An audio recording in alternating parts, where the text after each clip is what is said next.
Chafing Armor Podcast, episode 119, in 2.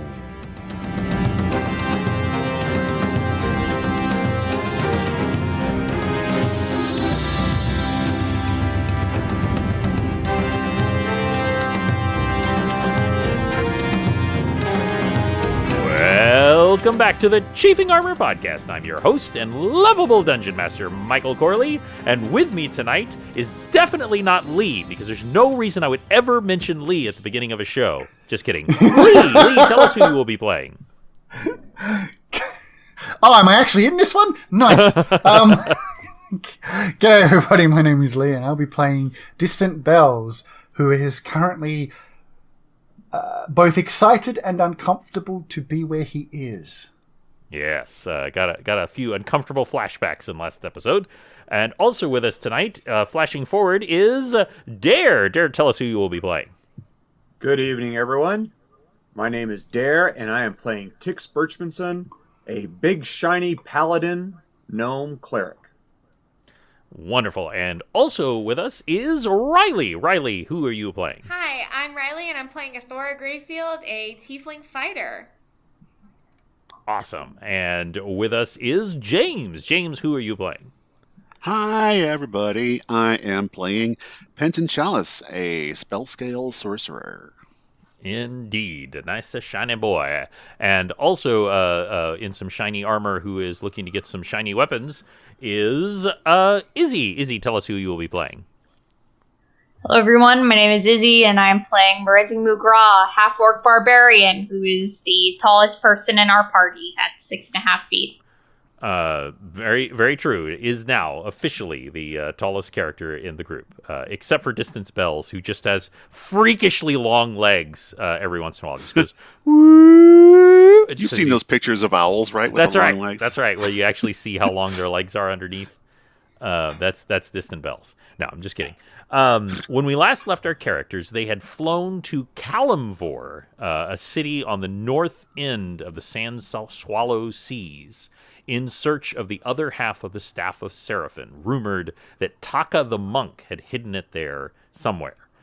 Also, upon landing, they had an interesting conversation with Magistrate Olfar Onyxword, who gave them information about Kalimvor. They attempted to sell the long-standing wyvern in a jar inside of Audrey to a wizard named Zemar, and found that Audrey did not want to part with its wyvern in a bottle.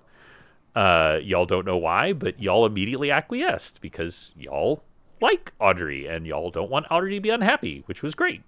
You also had a rather unpleasant moment where Distant Bells got some somewhat unpleasant memories of your time spent, shall I say, working for Zerul Blackblood, the wizard who had enslaved you years ago. The other characters do not know anything about that. They just know that you scared the wizard Zemar so badly, he peed himself a little bit. This led to a sudden screen heading towards the docks, where you all headed towards action, particularly our newly paladin Tix, who is running to help. You found a woman standing over the body of a tiefling male, and the body has been partially devoured. What would y'all like to do? Merezi is going to roll a search check, because she wants to see what kind of, devouredness it is. She's not going to get too close. And she is going to make no, actual acknowledgement of the upset lady, just kind of get close enough to see, does this look like an animal or like a dude with a knife? And that's a 10. 10. So a noble 10. You really can't tell a whole lot of detail, mainly because there's a lot of blood. However, what I will tell you, even with the 10, with your new level in Ranger, What I will tell you is that you definitely don't think this was an animal attack. This wasn't like a wild bear tore this poor tiefling apart. You think it was something humanoid. I see. But that's all you can tell with a 10. That's messed up. You think? The woman looks up to you and says, "Why? Why would anyone do this?" Bad things. Not good reasons. Someone with a higher charisma modifier do this. Does it seem like this What's a happened charisma recently? modifier? I'm sorry? Does it seem like this has happened recently? Yes. Looks Okay. like it's happened very recently. Is Tix there any, walks like- up and takes her hand and says, "My name is Tix, and I am at your service. What happened? What did you see happen?" I didn't see anything. I know this person. This is Sejini Amraz. And Mr. Amraz, he's well liked. People like him here. He's a kind person. Why would anyone do this to him? Well, maybe that's something we can help figure out. What's your name, ma'am? My name is Metin Sano. Man, FantasyNameGenerators.com got a lot of hits yesterday. I have no idea what you're talking about. Bells will look for like drag marks, like blood. Did the other half of the body get dragged away? Like, is there a direction like that we can follow? Okay, I would like you to make a investigation check. Search. Or search, sorry. God, I hate it. I hate you, 5e. At some point, we should switch. Well, no, at some point we will. Yeah. Absolutely. All right. Maybe between campaigns. That actually is my general goal. That's a non-natural flat 20. Okay. So it's really weird. Well, and I mean that is you have participated in dragging bodies before and moving unconscious people before. They're not supposed to know that. Well, I'm just saying that you have been involved in skullduggery. Now you are primarily as you said, a smash and grab type person. You're not like an assassin by trade, even though you certainly can fulfill that role. But you know how these things work, and you certainly learned a lot from Ineskia, who was more along those lines. Yes. To say the very least. So here's the thing. You can definitely see that the body was dragged out of a nearby alley. So there is a blood trail going out. Here's the thing. You cannot find one iota of evidence of a footprint. Like there is no... You would expect... If someone, this thing that like it was hard for Morezi to tell whether or not an animal killed it because there was so much blood, and the odds that someone would be able to drag this thing out of the alley in front of this house without leaving a bloody footprint is very small. So either they are supernaturally good at doing that sort of thing, or they're really good at covering their tracks, or something like that. But there are 0 footprints. Bells will let the rest of the party know that this, despite the fact that the body was dragged from the alleyway, if you could follow the blood trail to the alleyway, otherwise this area is undisturbed. Like there's no footprints, there's no evidence that anyone actually did this, despite what we can see. I take a glance at Tix and say, "Do you think maybe something undead could have done this?" undead usually isn't quite that neat. And if they are that neat, they drain all the blood. I'm thinking something more airborne or elemental. Maybe. I'd kind of glance around and see if there's any like residual like magic of any kind around the area or the body. While he's doing that, Bells will check the alleyway, see if the other half is in there. You can definitely tell like where there was a mild struggle in the alley, and you can see, like obviously like with the blood splattered against the wall kind of thing, like where maybe like the throat was gashed or something like that. But there's not as much evidence as you would think, other than there's a lot of blood. And you do get a sense of magic from this area, very faint, Penton. Okay. Because it's not like a spell is cast. It's literally just like a lingering aura of magic, and it is necromantic. Uh-huh. As I suspected. Dun dun. I pass this on to Tix. Good call there, Penton. Good call.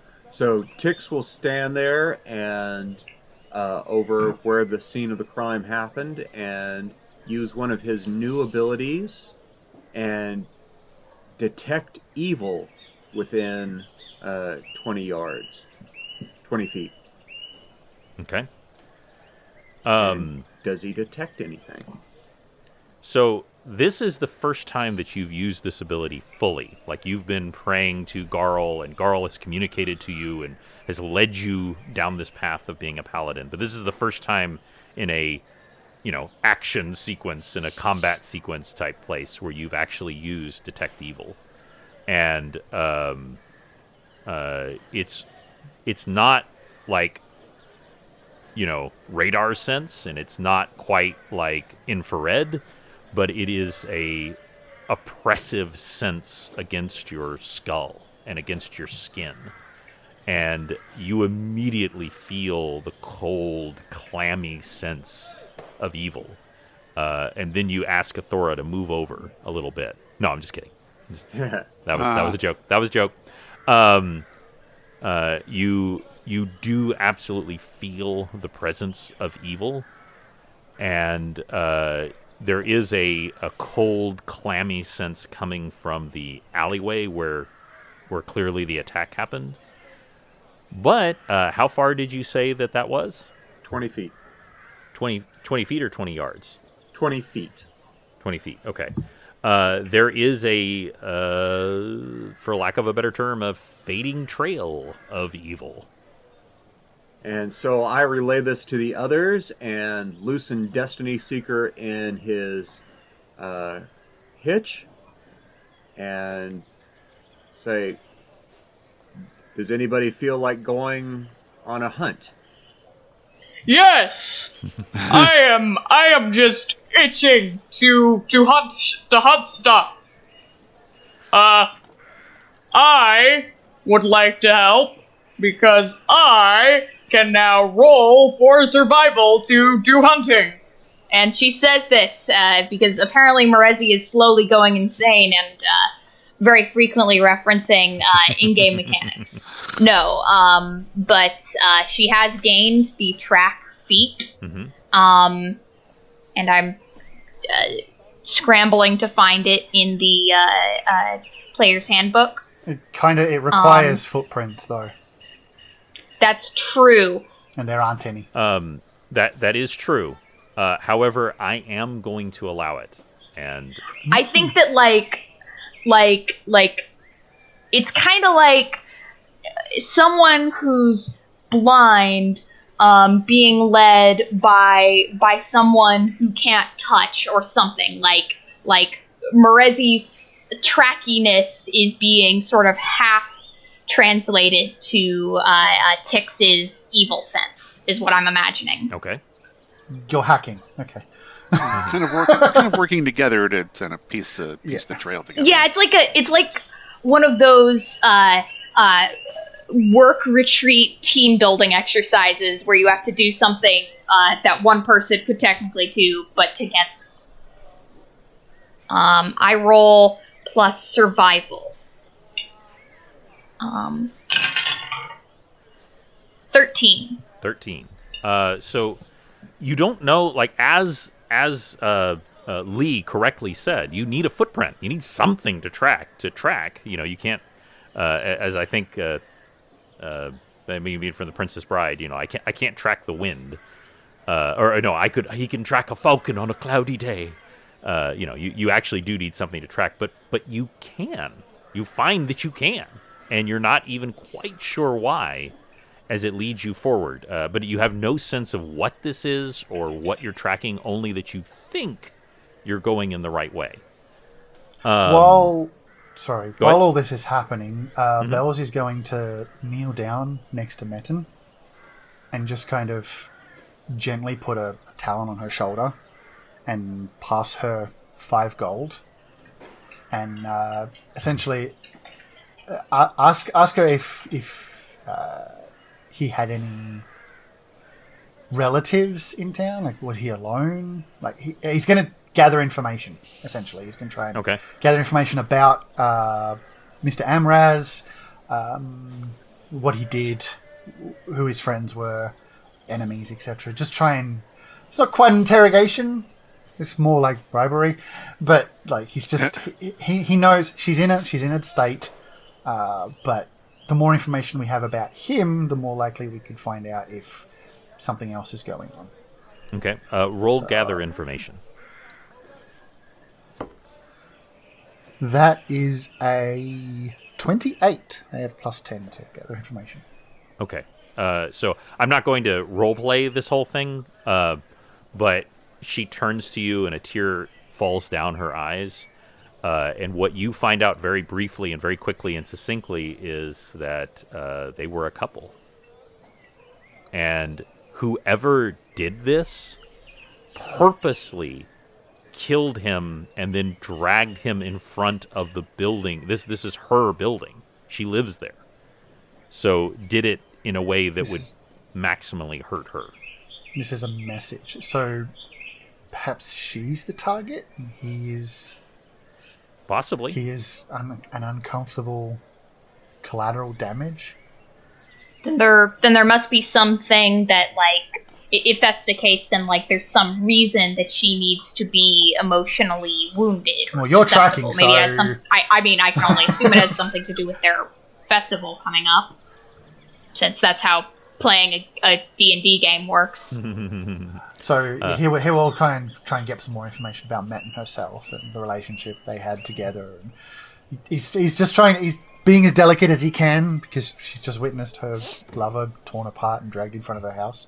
But he's like, the more information we have, it's very slow going. The more information we have, the more we are likely to find out who is most likely to be behind this. So you do find out. I mean, she tells you more about their relationship and that it was good, and again, what she said before, that he was a good guy and that he was, well liked and well respected, and he didn't have any enemies, despite, of course, there being some prejudice against him being tiefling. How long were they together? Not did he come maybe town early? Maybe like 6 months. He has been there for a few years. And they were just like a good couple together, and there was no like mystery or intrigue or like a jealous lover or anything like that. But she does mention something that you had heard earlier from Magistrate Ulfar, which is that there have been attacks on tieflings in Kalimvor in the last few weeks. Bells flicks a glance towards Athora and just kind of files it away a bit. Like, he'd heard that from Ulfar, but he files away that in his own head, perhaps we have our own bait. He passes her another 2 gold and says, I hope this can at least have some measure towards his eternal rest. And I'm going to roll a perform check because he actually doesn't know any of this stuff, but he's going to make some kind of vague hand symbology over the body, because he feels like this is important to put Metin at ease, that a bird essentially has just kind of gotten this information out of her, and it just seems more. It seems more less. I suppose it seems less disingenuous to them just standing up and walking away to kind of do some kind of last rites or whatever over the top of the body to kind of infer that he means no disrespect. Okay. Okay. That's an 18. Okay. So it is well done, and you, of course, are perfectly mimicking some religious rites. In fact, some of them that you had seen performed for Osokai. And you do these in a perfect fashion, and she does appear to be comforted. I mean, obviously, she's horribly distraught right now, but she does seem to appreciate it, and she actually just moves forward suddenly, and she just buries you in a big hug. You actually feel your backpack like kind of shift a little uncomfortably under the hug. Every hug is a big hug when you're a little bird, dude. That's true. That's true. Yes. But she just squeezes you, and she says, "Thank you. I really appreciate it." Bell's kind of he stiffened slightly. He's not used to this kind of contact. It's been a while, and flashbacks of scenario enter his mind. He quickly shakes his head, and he kind of delicately, but like in an awkward way, kind of pats her on the back with the back of his talon because he doesn't want to touch her with his claws accidentally. It's very awkward. Anybody watching will go, "What the heck? Oh, what is going on? That looks weird." He kind of eventually disengages himself and he says, "If Ulfar, I'm sure Ulfar will want to know all this information as well, but tell him we're looking into it." She nods, and she is like looking around, like as if she expects Ulfar to appear, which he has not yet. But of course, he has an entire city to cover. Tix is watching all this also, and walks up after Distant Bells is done with Metin, and whispers to him, "That was very well done. And maybe you should be the cleric for the party, while I go on to be the paladin." And smiles at him. Bells kind of takes a step slightly to the side. Tix being this close to him is unsettling. And just kind of looks to the sky, looks to the ground, and then inclines his head and shakes it. I am not cleric material. Everybody changes, apparently. It's true. And he begins to follow Morezi, I guess. So, as y'all follow forward, and Morezi leading the way, as you lead the way, Morezi, a few things happen simultaneously. Again, we're getting into the part of the city where there are residential areas that are mixed with shops. And you hear a crack of wood coming from one up ahead, and you hear a scream of terror. And Morezi, what would you like to do? I draw my halberd and rush in, trying to. While I do, I'm going to make a spot check because I'm trying to assess the situation as quickly as possible. Okay. That's a 12. A 12. So you do. You can absolutely tell that the scream is coming from there. You heard the crack of splintering wood is coming from there. And you get the sense that something is coming up, like either from like a basement or below or something like that. That's just like your adventure sense kicking in. That something like that is happening. Something else happens simultaneously. As you are running and making your way towards Athora, you hear a voice. And the voice says, Athora Greyfield. Hello? it is coming from it is not coming from the building, it is coming from slightly to the side in a sort of like semi-shadowy part. Is any of the party still around me? Well, they're all kind of spreading out. Actually, the one who would be closest to you right now would be Penton. Because Penton, you're heading on, but both Distant Bells and Tix kind of held behind to comfort this grieving woman. Right. So Penton, you would actually be the closest. You see Athora slow down, slightly. Hey. If she's looking at something, I'll take note of whatever she's spotting. Okay. I'm gonna... Sorry. Mm-hmm.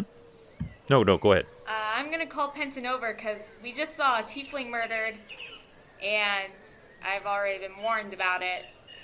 I think I can handle myself, but I'd rather... I'm a little weary. Well, sure. Little weary. Okay. I turn up my aura to anti-undead level because I don't want anything jumping out at us. Okay. So it'll brighten up the area, and if there's something shadowy nearby, it might not be quite as shadowy. So, a couple of things happen all at once. Oh boy. First of all, I would like you, Athora. I would like you to make a willpower saving throw. Oh boy. Geez. Oh, yeah. Okay. That's a 23. So. Good. Being... So you cannot help but turn, and basically it's an alley. It's a shadowy part between two buildings, and these two pinpricks of glowing red eyes appear out of the shadows and says, Athora Greyfield. And it looks you right in the eyes, and for a moment you have the almost unimaginable desire to consume, to eat, to just rip apart and just fill your belly. And then just as that's starting to come over you, Penton's light comes up, and whatever is in the alley goes "Rah!" and flinches, and immediately it is gone. And you are now aware of this thing's eyes going forward. And I would like everybody to roll for initiative. Ho ho ho. Okay, so let me get my little list here. Morezi, what did you get? Non-natural 20. All right, and Penton? That's an 18. 18, and Tix? 13. I'm sorry? 13. 13, and Athora? 16. 16, and Distant Bells. Also a 20, non-natural. Also a non-natural 20. Okay.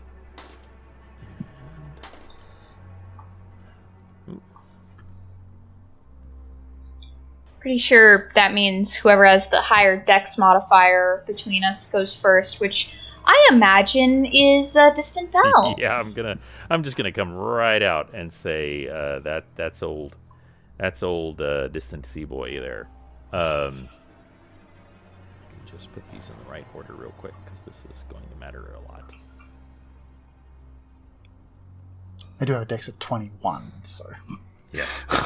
Yeah. But despite y'all's the thing in the alley rolled a 19, and with its bonuses, it actually will go first. So it steps out of the alley, and it's averting its eyes slightly over from your glow, Penton, which is very, very important. That actually protects both of you temporarily from its gaze. However, that is not its only ability. As it moves within 10 feet of you, I need both of you to make a fortitude saving throw. Fortitude. Oh dear. 14. 14 is exactly what you needed. Oh, okay then. And Riley, Athora? I completely blanked out. What did you ask?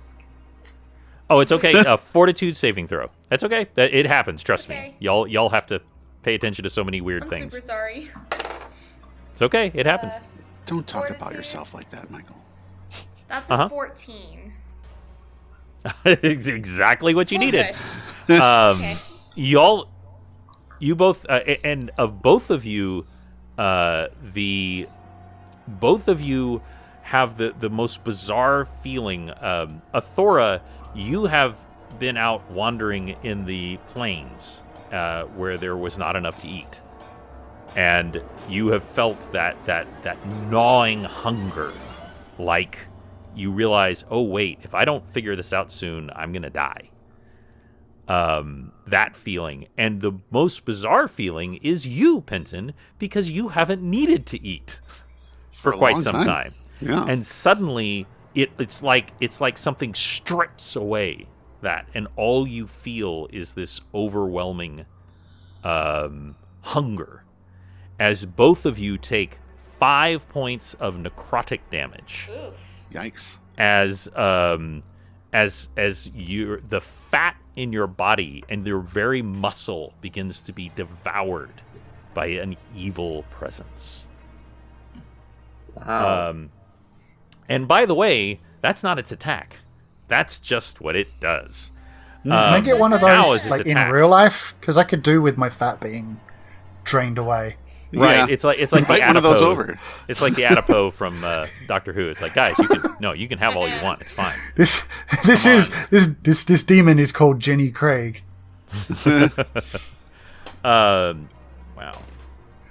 Wow, that is incredible.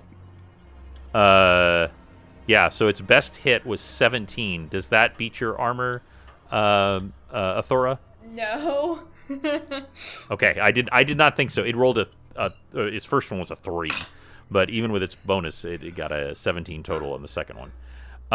It comes flying out of the shadows through even the pain of Penton's glow, and what you see is a emaciated kind of spectral figure. Imagine like a ghostly, gaunt figure with hair limp hanging off like a distended belly, long bony fingers, and I would like you to make a spot check for me.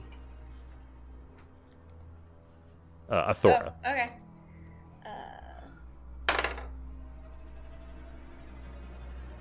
Does an 11 work? 11 does not. It does not. But it is. There's something familiar about this figure. But with an 11, you're not quite sure. It's jumping at you and trying to bite your face off, and screaming and coming at you. But it also rolled really bad, so it didn't hit. So that will actually bring it to Distant Bells. And Distant Bells, you will not be able to attack this turn because y'all were doing a very good thing and helping that person.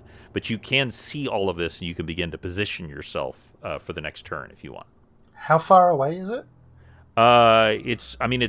Oh, that's right. You are quite fast. I was going to say it's about 50 feet away. Well, I also have a bunch of stuff I can throw relatively fast, so... That is true. That is true. So these vials act like the spells, right? Yes. They do. I'm going to give this a shot and hope it doesn't backfire. I'm going to throw a reduce person vial Yeah. at the thing. See what happens. Okay, make a ranged attack. Alright. Nat 20! Now this is Thank you, dice! Thank you! this is a supernatural creature.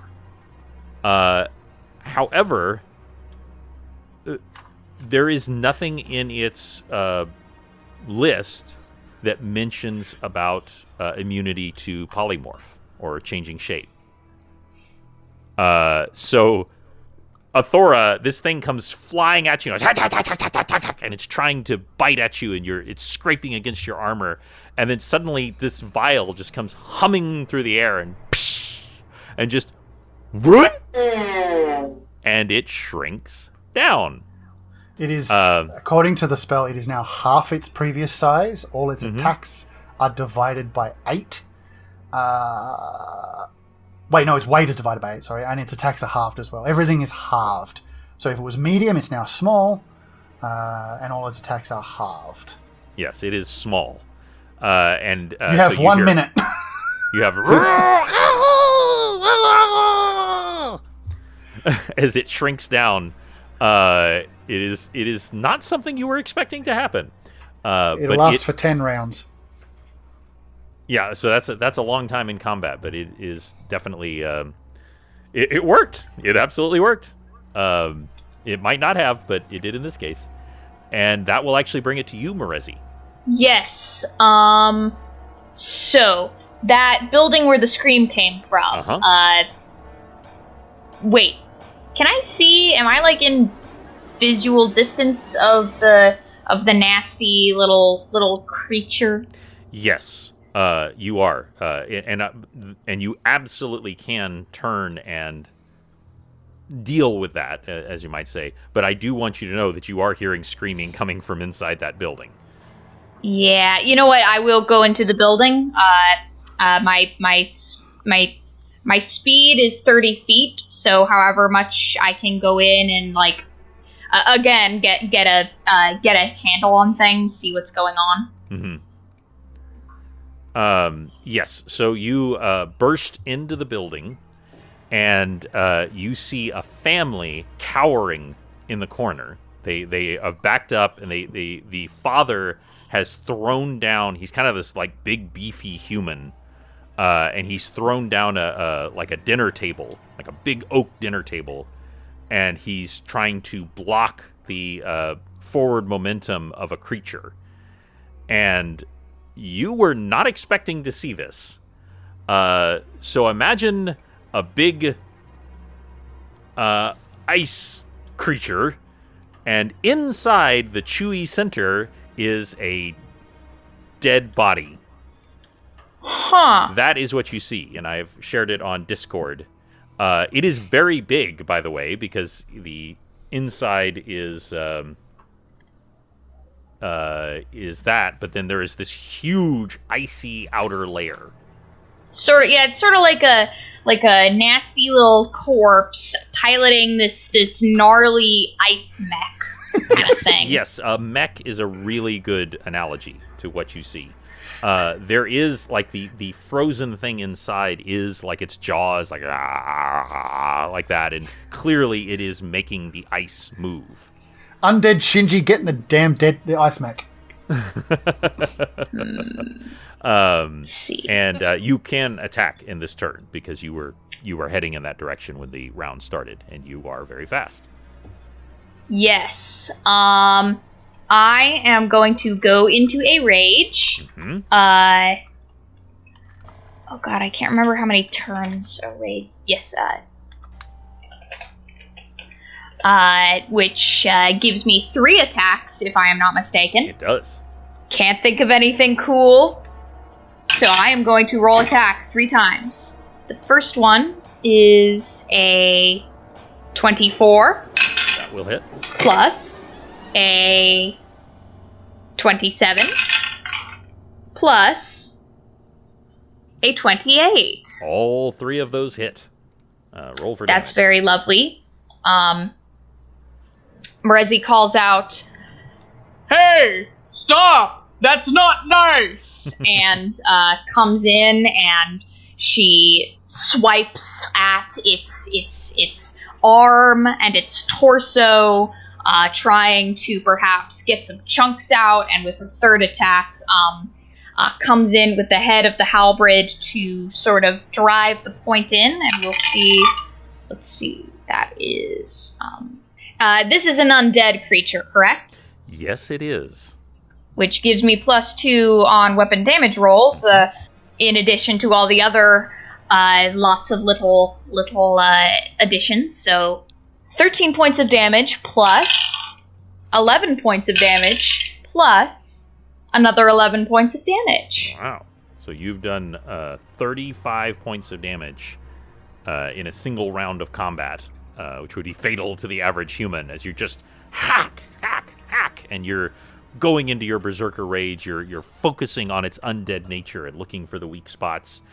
Inside the entombed creature inside is basically half of a half-elf woman. The one half is mostly intact, though of course rotting and pale, and the other half is mostly skeletal and partially, like, it's not even all there. Like, all of the arm and all of the leg is not all of there. And it turns like one eye towards you, and and you hear the cracking noise as it's coming towards you. But you've gotten very good hits and positioned yourself between this creature and this family. Penton, it is your turn. It certainly is. So I've got a half-sized, some kind of ghoulish hunger creature in front of me. Yep. Well, let's test the waters, and I'm going to launch a volley of magic missiles at it. Okay. Not bad. It's 13 points of missile damage. Plus, Okay. then it also takes a d4 of damage from the aura. Yes. So that's thank another you for 3 reminding me. points on top of that. So 16, and you absolutely see that your aura is burning it as it comes into contact. This is definitely an undead, and it has no resistance to your magic missile Oh, good. as it hits into and takes up most of the surface area of where it's hitting because it's gotten so small now. It's actually slightly smaller than Tix now, which is hilarious. But that was a really good hit, and this will bring it to Athora. Woohoo! I'm gonna. Little guy is now trying to bite your kneecaps Yeah, off. let's stab it. Let's get rid of it. No good. Does an 11 hit? No, unfortunately Okay. not. I want to say that, like, you're swinging, and that's when the vial hit, and it shrunk down like your sword went harmlessly overhead. Okay, let's do my second attack. 13. Okay. Unfortunately, that will not hit either. All right, cool. Even with half its AC? Its AC is halved. Everything is halved as far as I know. Like its size dropped down, its attacks drop down. I believe its AC drops down.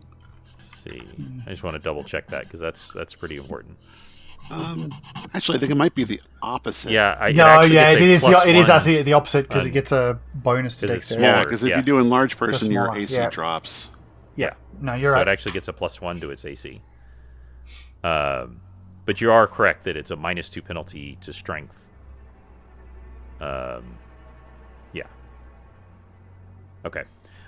Yes, so unfortunately, it's mainly because you were aiming for its head, and its head suddenly became a lot closer to the ground. as you boom, boom. And Tick's can relate. Athora, it looks at you and just cackles. Just I laugh right back at its tiny size. okay. Give it right back. And that will bring it to Tix. Tix, you are coming up behind Distant Bells, who is running with all of his Kinku speed, as you are running on your mighty gnomish legs. Yes, so Tix will be running towards Athora, and where's the ice creature in relation to the two of us?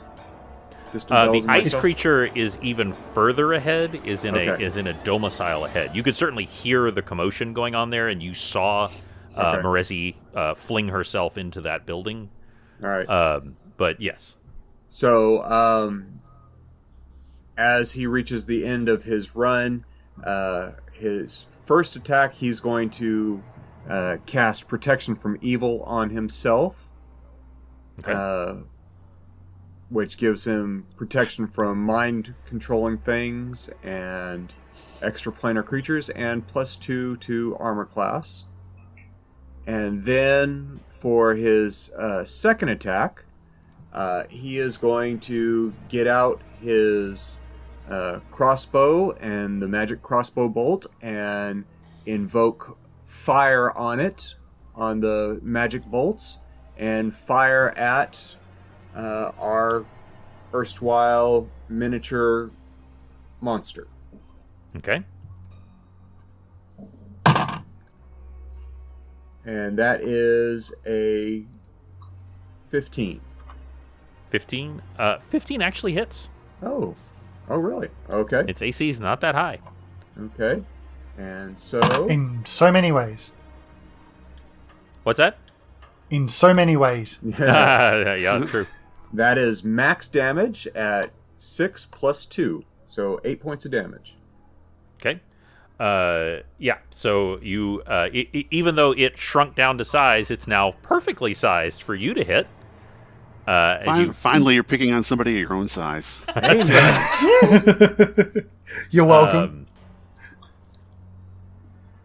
So that is, I believe, 24 points of damage that y'all have done to it total as you as the arrow just thunks into the side, and then you see its shreds of clothing begin to catch fire.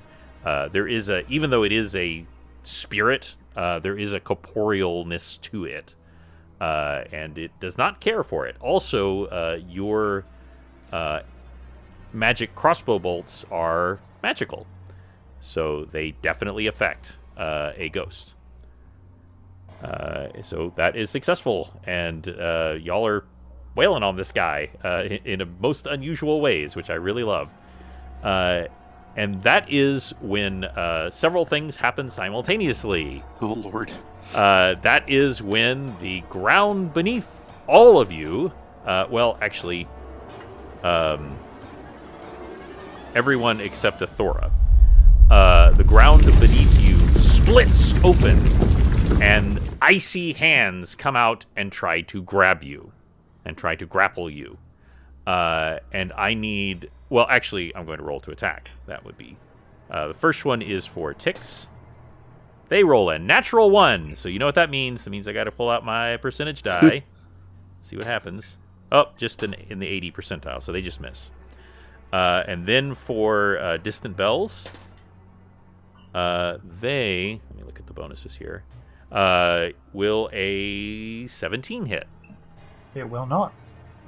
And then... Ooh. So, unfortunately, I haven't mentioned Penton yet, have I? No. Sorry about that. Yeah, they get a 24. I'm assuming that will hit. That does hit, yes. So, you are now grappled, and you feel ice beginning to flow up your leg. Okay.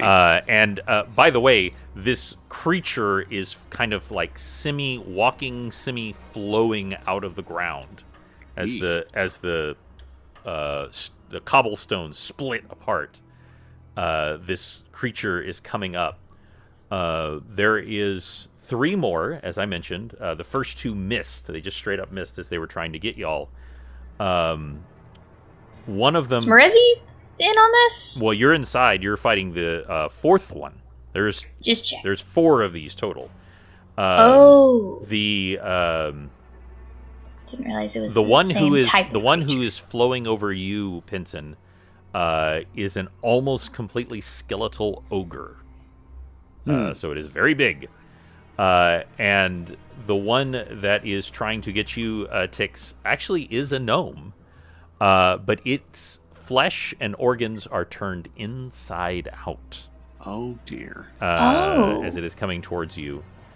And Distant Bells, there is actually a wizened old human. It actually reminds you a little bit of the wizard you saw earlier. And like literally dozens of daggers are stuck into its body at different points. Someone upset somebody. Yeah. Or a lot of people. Yeah, and they are all coming out of the ground, but only one of them, you are now successfully grappled, Pinson.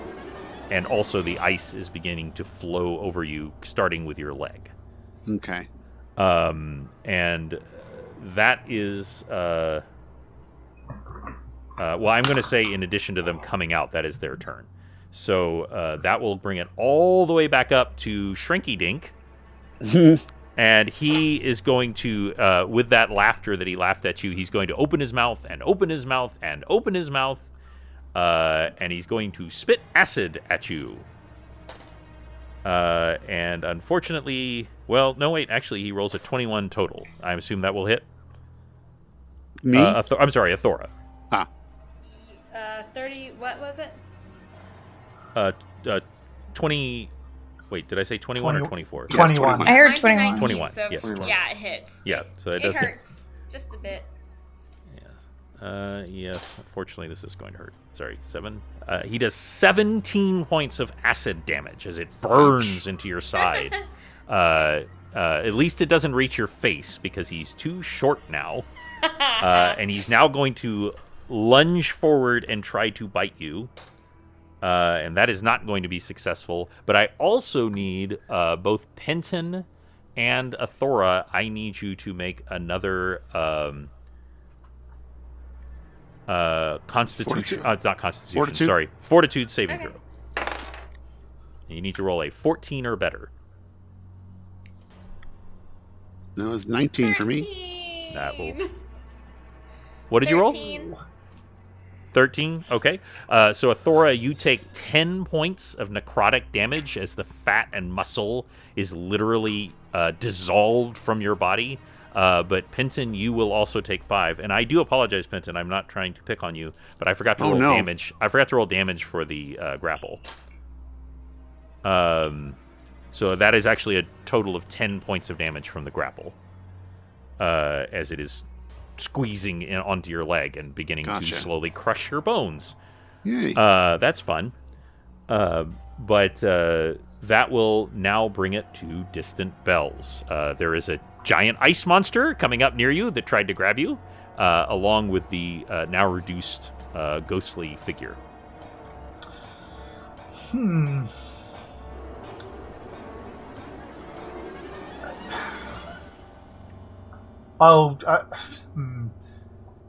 I'm going to assume that these things coming out of the ground are being controlled by this now diminutive little thing.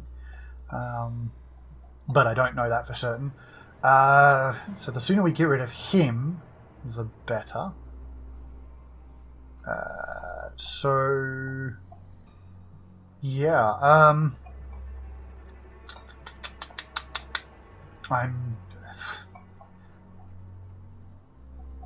going to take out my short bow and go for it. Wait, Okay. wait. Sorry, hang on, no. I just realized that I have my daggers. Mm-hmm. No, I can't. I can, but I can't. I didn't tell you I prepared anything. Yeah, all right, I'm gonna use my short bow instead, and I'll take a shot Okay. at the little dude. Oh, okay. Okay. Okay, here we go. Come on. That's another nat 20. I'm going to pay for this. Don't worry. It always comes up. It always bites me in the butt. So yeah, that's with the short bow. That makes the criticals times 3. Times 3. Yes, it's a short bow. Okay. Yep. So d6. That's a 6. So 6, 3, 6, or 18. So 18? 18. Oh, of course. Wait, with hold on. No, it's 18. Yeah. So that's 42 points of damage as you hit into. And you have 2 attacks? I do. Yep. I'm going to do it again. 19? That will hit.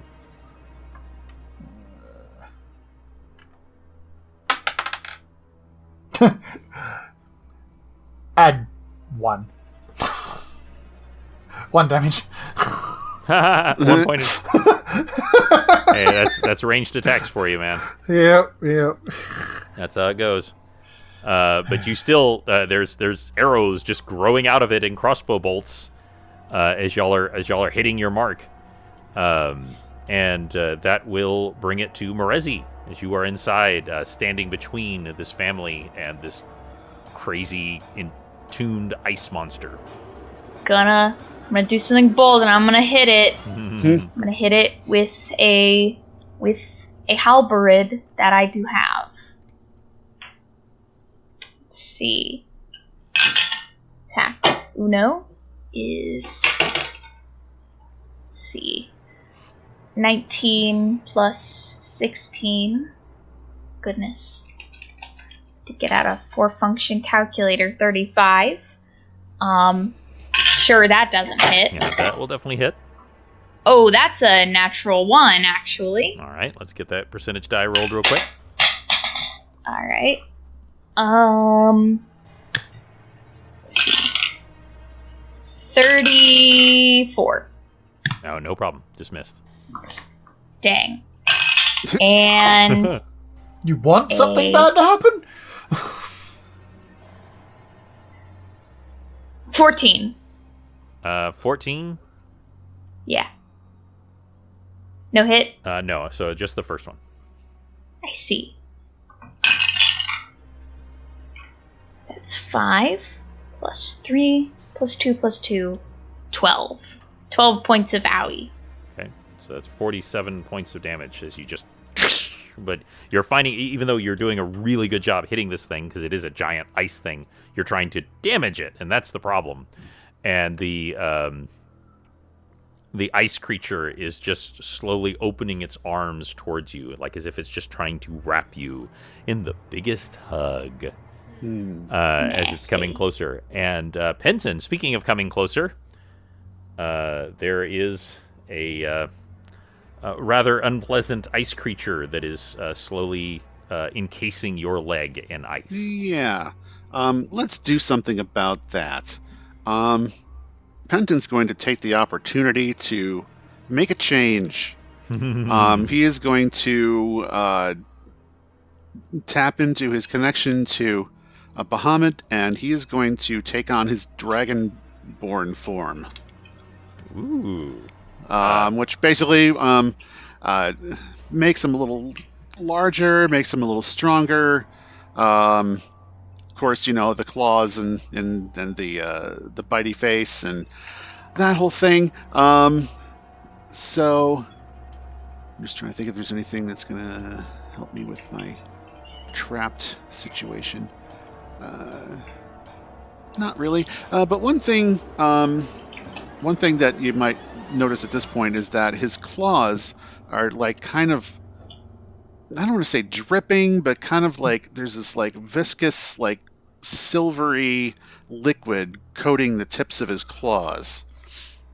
Nice. And which he's going to use both claws to come down on this ice stuff and try and break himself free from that. So I guess technically it would be more of a grapple, but it would still be hand contact onto the ice to try and like rip it away so that I can get out of it. Okay. So that won't actually be like a physical attack per se. So I guess that would be a grapple against from myself to it, whatever that might be. Well, what I will say is I will give you advantage on this breaking the grapple Okay. because literally you are shifting your form. True. And that is going to make it harder for it to hold on to you. True. All right. Let's make this a dex escape rather than a strength escape, especially since I'm, morphing a bit.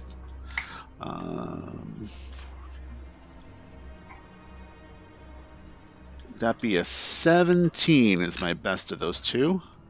Okay, that will do it. As you, your form shifts, and y'all all see suddenly this dragonborn, and it is not, like I said, it's not like a werewolf where it's like a almost a puff of smoke type of thing where you're just you just are the dragon. I kind of like to think of it as my glow kind of takes over and just sort of like just washes over me, and I just then it comes back down and it's the new form. Yes. I will also say at this time roll your d4 because both. There's also something you'll need to roll, which is a let me make sure I've got the right number, a d6 of dexterity damage to the creature. As the silvery liquid kind of permeates into its whatever form. So you actually y'all see as he scratches at this creature to break free, it suddenly becomes more jittering and stuttering as it loses 2 points of dexterity and becomes less graceful, and its AC drops, and it has a less likelihood to hit you. And a modifier is a big deal. Yeah. Plus, the glow does 3 points of damage to any undead within 10 feet. So I'm not sure if that'll still hit the little dude. It will actually hit the little dude because you were heading towards it. So that does a total of 46 points of damage to the little dude. And yours, who had been previously undamaged, takes 3, and you do successfully break free in addition to reducing its dexterity. Okay. And of course, you now have a deep, sonorous voice when you talk. Of course. No, I'm totally kidding. But that will bring it to Athora. All right, let's try and stab it again. Do the stab. That's better. 22 to hit. That will definitely hit. Awesome. 11 points of damage. Okay, 57 points of damage as you stab into the side of this thing, and it cuts into its smoking flesh, and it screams at you. Second attack. 24 to hit. Will hit. Cool. 12 points of damage. So you've now done 69 points of damage. Nice. Yeah, I was waiting for someone to say it. It had to be said. Someone else would have. Someone had to. And this thing is just screaming at you, and it's saying, "Die from hunger! Die from hunger! Die from hunger!" But you are just hacking away at its diminutive form, and that will bring it to Tix. All right. There is a inside-out ice monster attacking you of gnome, and also the diminutive ghostly boy. Okay, so we're going to go back to the good old hits, and we are going to turn undead and see if that destroys them.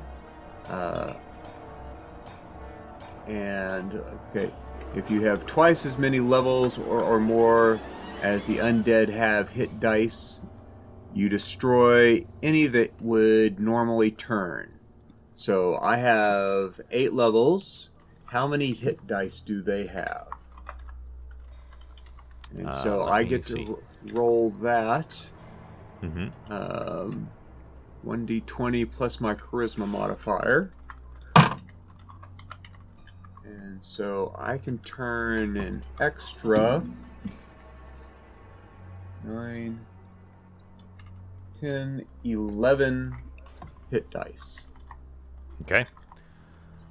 So I want you to describe to me what that looks like when you turn undead against these creatures. As I am running up, and all undead creatures within 60 feet of me in my line of sight, so only those in my line of sight, start feeling the power of Garl Glittergold being channeled through my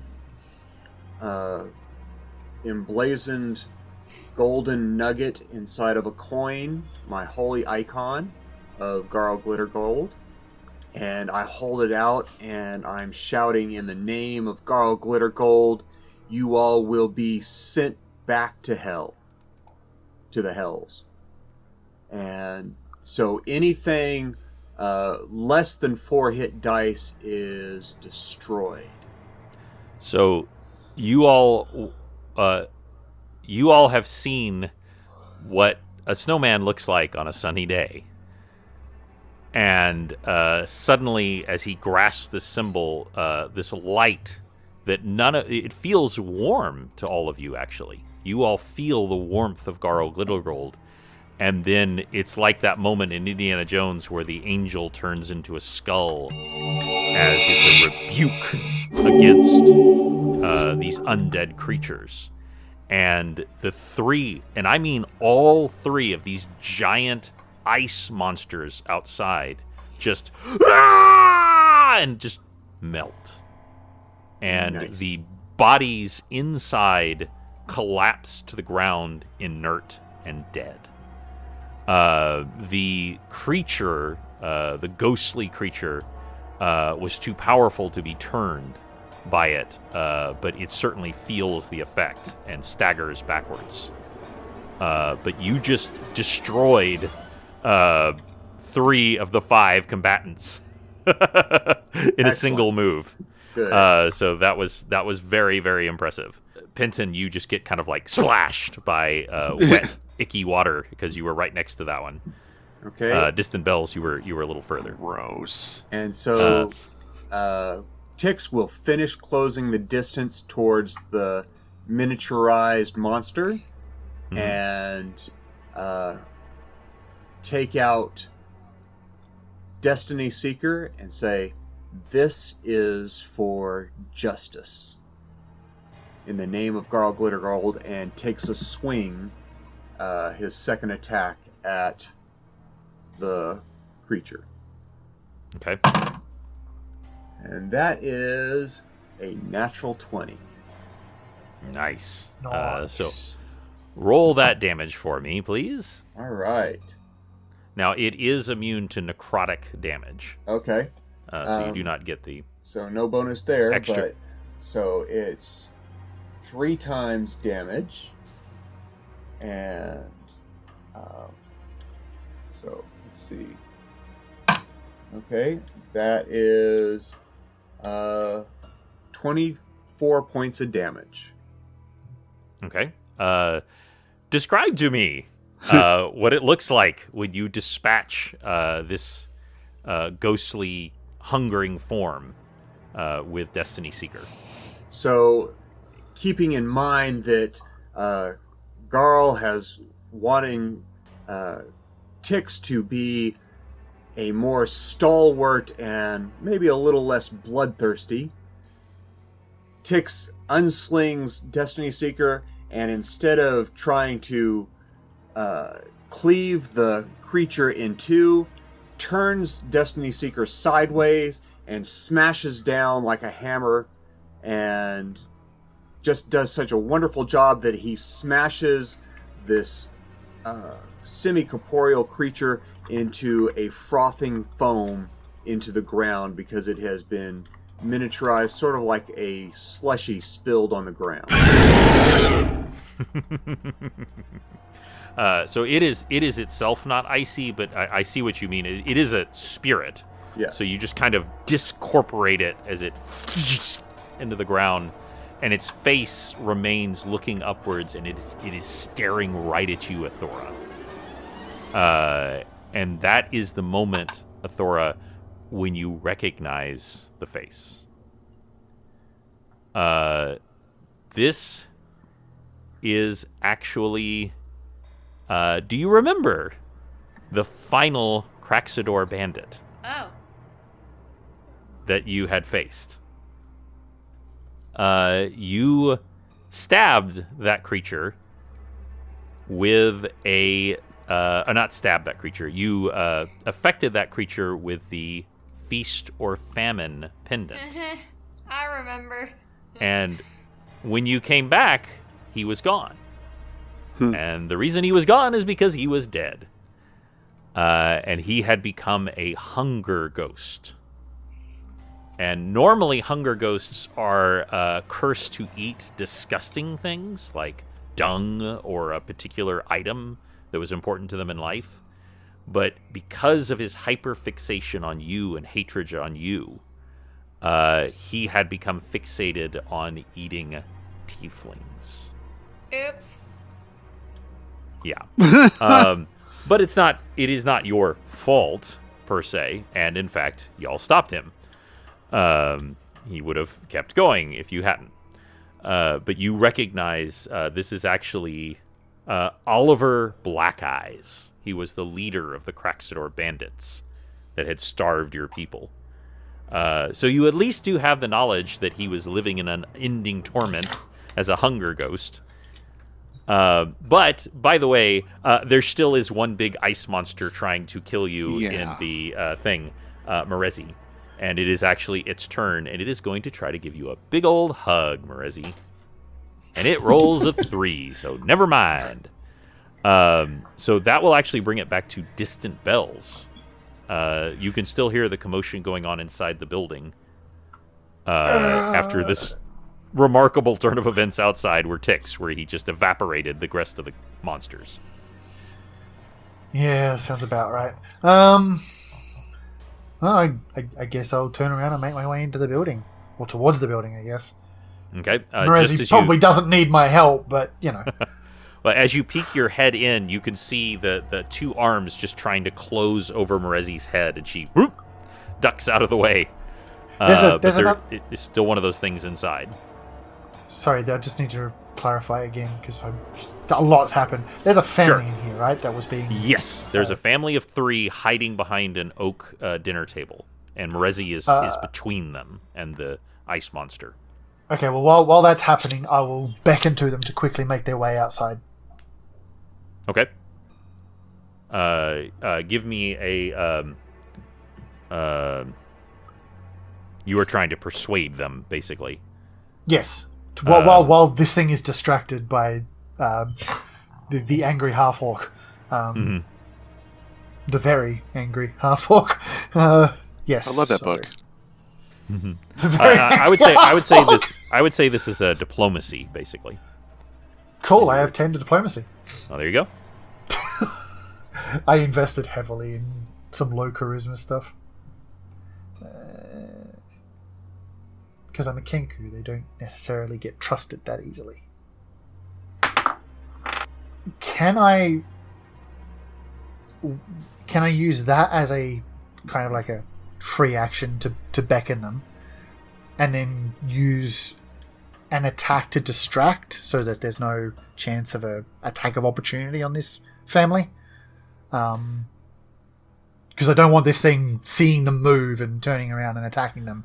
Yes, I will say the attack will be at disadvantage because you're basically doing 2 things at once. Okay.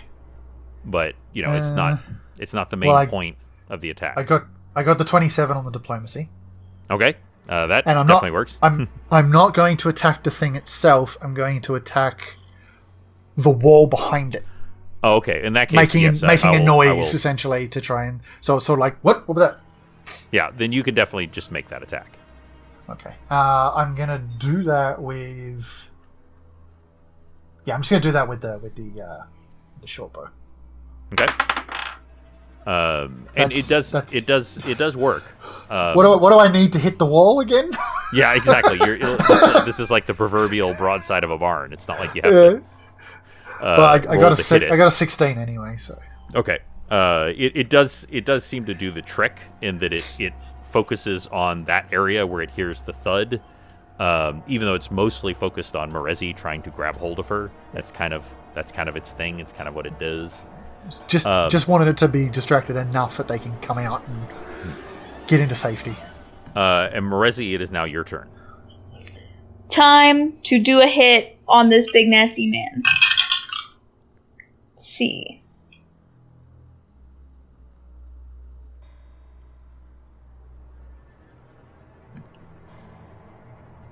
6 plus 16. God, I'm so tired I can't even do basic math in my 24. head. That definitely That's hits. a 22. At 22. And then a 22. And then a 13. Okay, I was hoping that was a 22 as well. So the first Yeah, that would have been beautiful. 14 and 11 points of damage. Okay. So please describe to me, Merezi, how you take down this half of a half-elven creature entombed in ice with your halberd.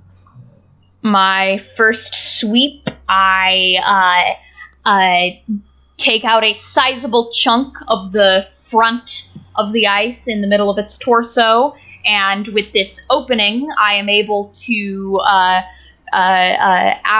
to swipe my halberd in and seize and get some. I'm blanking on the word. Goodness. I'm able to sort of make contact with the little desiccated elf within, and I basically golf punt it out of the ice thing. Nice. The ice golem itself shatters to the ground, and the half-elf corpse splats on the adjacent wall. There's just that moment where it just sticks to the wall with the wet and the ice, and then it just slowly slides down. Oh, yeah. And it is very, very dead once it is taken from its entombment. This literally is called the entombed. It is completely inert, and combat is finished. Dun dun dun dun dun. dun. Really good job, everyone, especially Tix, with that area effect kind of finishing move that you did with the turn undead. Well, it's fun when you get to turn undead as a cleric. It kind of doesn't happen that often, fortunately. Yeah. You may have dealing with a necropolis in the near future. You may have that in your back pocket. Nice. What would everyone like to do real quick as we wrap up this episode?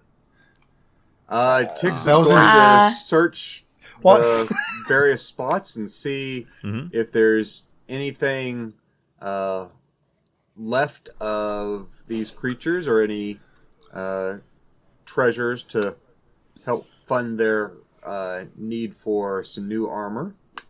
Okay. And by the way, I meant to say this at the beginning of the adventure. All of you have the money that you have on your character sheet that you had when you started your adventure. You all, as an adventuring group, you have 1,000 gold right now. That is a lot of money, but it's also a lot less than you had before because you had to spend it to try and save Osakai's life. So you have a pool of 1,000 gold. So you do find gold on these creatures.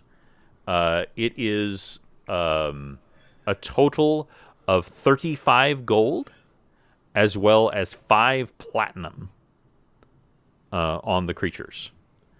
But in addition to that, you also find a couple of other things. Oh, please, no tokens with a baleful gloop. I was waiting for that. Yeah, you actually don't, which you're like dealing with the undead. You're expecting it, but there isn't. You actually find I'm sorry. Give me that. This would be a search. Right. Tix. That is, let's see. That is a straight 17. Okay. So on the gnome, in its very unpleasant inside-out finger, is a ring that is clearly magical. You don't know what it is at the moment, but it is clearly magical. And Athora, as you are kind of like looking over the bodies and the corpses and stuff, suddenly that wizard whose body is just covered in daggers, something draws you towards it. Oh boy. I go over. And the daggers are all like standard. They're iron daggers, so they're a little unusual since most would be made of steel. But they're all iron daggers. But one of them you see is actually not a dagger. It is actually the length of a dagger, but it is the hilt of a rapier. Oh! I pull it out. Okay? And instantly, energy and power flow through you.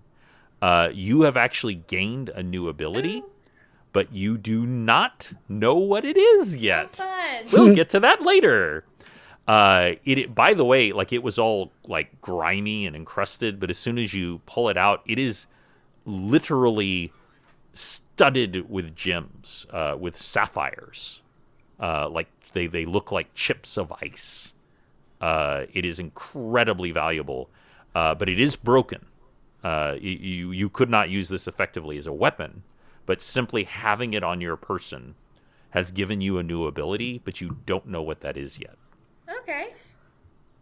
So we'll get to that later. And the family comes out and is thanking all of you, especially you, Morezi. They come out and they shake your hands, and the man comes out and shakes your hand, Morezi, and he goes, "Thank you so much for," he goes, "for saving my family. My name is Master Blacksmith Thackum Cragmane." And that's where we'll end Chafing Armor, episode 119. Great job, Is that everybody. his birth name? Thank you. Dang. Huzzah! His parents call him Master Blacksmith? Master Blacksmith Thackum Cragmane. Talk about Definitely not nominative randomly determinism. Oh, no, definitely not. I don't know why y'all keep thinking. I am carefully researching all of these. I'm reading like dozens of tombstones and building them into lore. I am not just hitting that random button over and over again. So, Hey, back in the day, I used to have a set of letter dice that I'd made up all my names with. Amazing. That's incredible. That's That's awesome. incredible. Well, And I someone hope y'all throw had fun those, tonight. Thank you very much. Yes. Thank you. Thank you for not killing us. Well, I did my best, but you went and turned undead. So we will roll back into Kalimvor and the various mysteries that are unfolding here as y'all search for the second half of the staff. And until then, we will roll with you soon.